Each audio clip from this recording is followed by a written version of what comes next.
what a wonderful sound. The sound of the Royal Doulton Band getting us into the programme tonight with the theme from 60 Minutes. We're out on the road again, as you can see, and this time we've come to Burslem in the heart of the Potteries.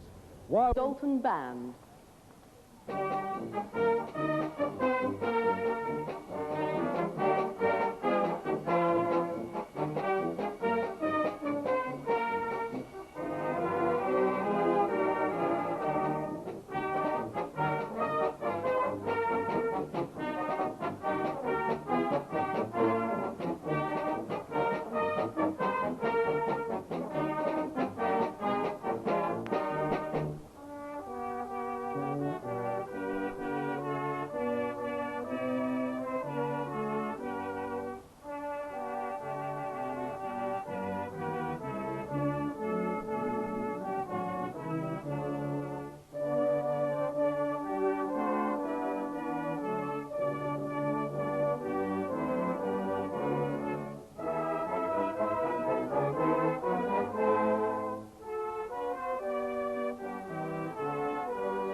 The bottom drops out of the key.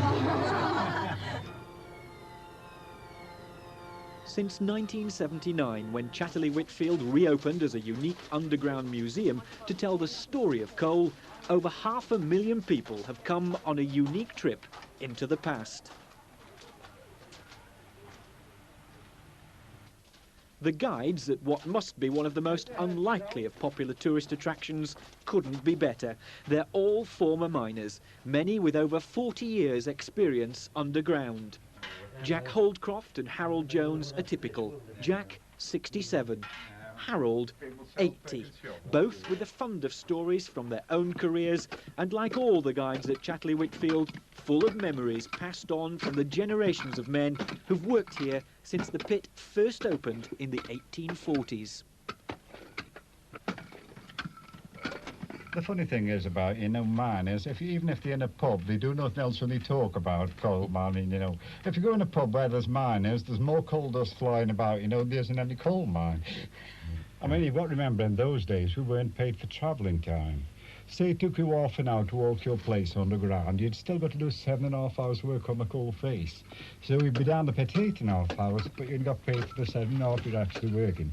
A lot of people ask us why we come, Well, first, you've got to know what you're talking about.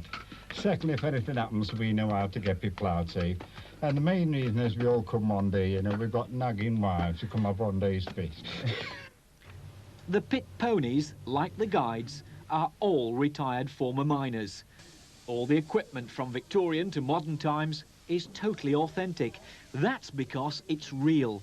When Chatterley Whitfield shut down in 1977, most of the gear was still underground. For 6 years, the museum ran tours around the old pit face underground. But when its last remaining working neighbour closed down last year, the region's multi-million-pound underground pumping system stopped and the museum was flooded.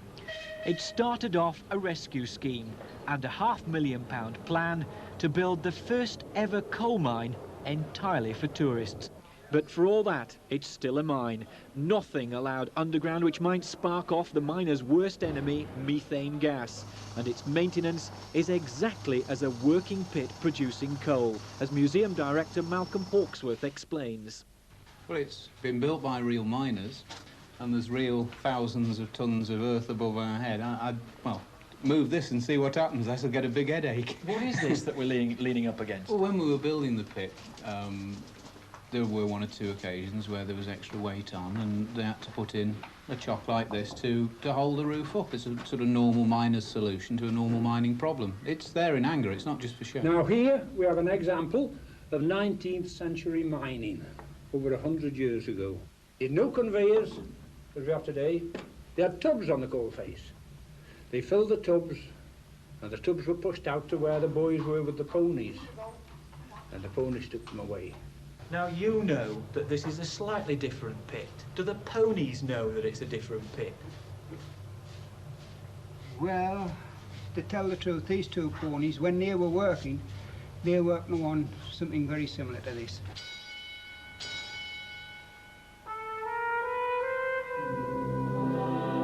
There's as much above ground at Chatterley Whitfield as below. Much of it now used in ways its Victorian builders never dreamt of.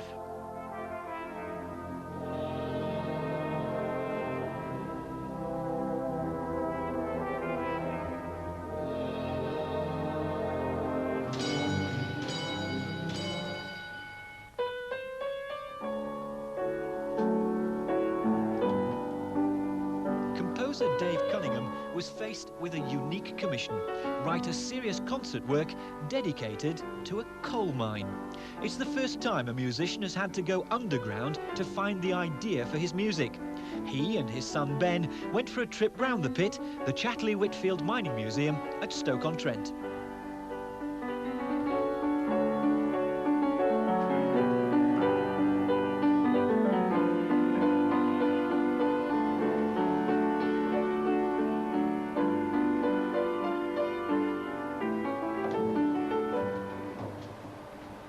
Well, this is just a steam winder. It was installed in 1914, and I've operated it for 27 years. It's supposed to have drawn over 24 million tonne of coal in its life, and I believe the cost of it when it was installed was just over £5,000. These the signals as we operated the shaft by. This signal, that would be men riding up the shaft. This is the old type of shaft signalling as they used before the electrical signals came in force.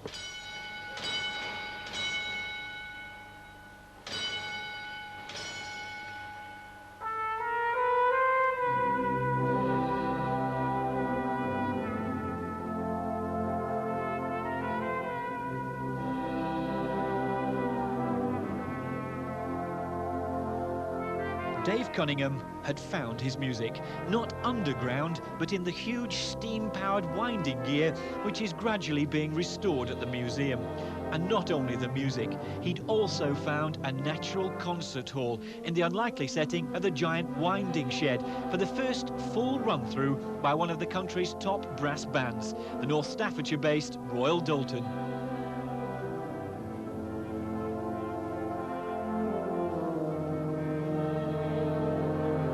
Well, Well, the idea of the piece was that the bell, the signal bell, where you've got whatever they were signalling, the engine starts, it gets faster and faster, or slow and slow, depending on what it's doing, I suppose. And I've tried to work this into the piece where the signal bells will start, the bells will signal, then the music will start, and another signal, then the music will do something else, what I imagined this engine would do when it was working. There's even more to come from Chatterley Whitfield in the 1990s and into the 21st century. It's likely to be the centrepiece of 400 acres of former industrial land, now reclaimed to become a full-scale tourist attraction. In North Staffordshire, a piece of the past, which is definitely part of its progressive future.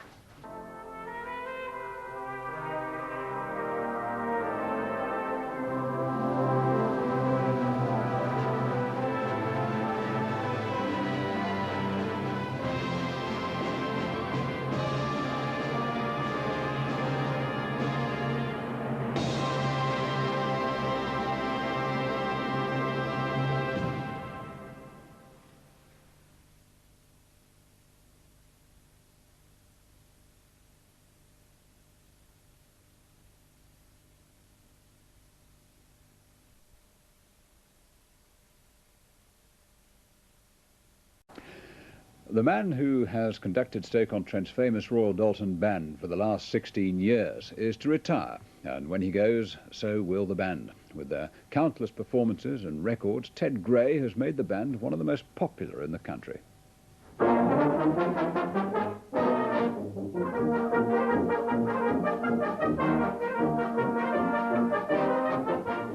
For the last 16 years, the Royal Doulton Band has been making music all around the country with their director, Ted Gray. Ted started playing the cornet when he was just 7, and brass band music is his life. He's one of only 6 to have been awarded the Insignia of Honour, the highest accolade in the brass band world. If it's good, you can tell the delight in the players' faces. We're in the championship standard. We're in the same bracket as the champions. You should have one eye on the music and one eye on the conductor. But now Ted is hanging up his baton, and retiring with him will be the Royal Doulton Band. Ted is an extraordinary character. What he's managed to do is to create a band that is a truly attractive concert band, yet has maintained a high enough standard to maintain championship status in the brass band contesting world. That's quite a rare achievement, and we didn't feel that we would find anybody else that would combine the talents that Ted had given us. I would think I should help smaller bands, probably coach smaller bands, or do a bit of adjudicating at competitions. I suppose the big question, Ted, will you miss all this? Oh, definitely, yes, yeah. But don't forget, John, I am getting older. I'm 65. At the end of the year. I'd have thought you kept going. Yeah, but no, I think you've got to make way for younger people as well.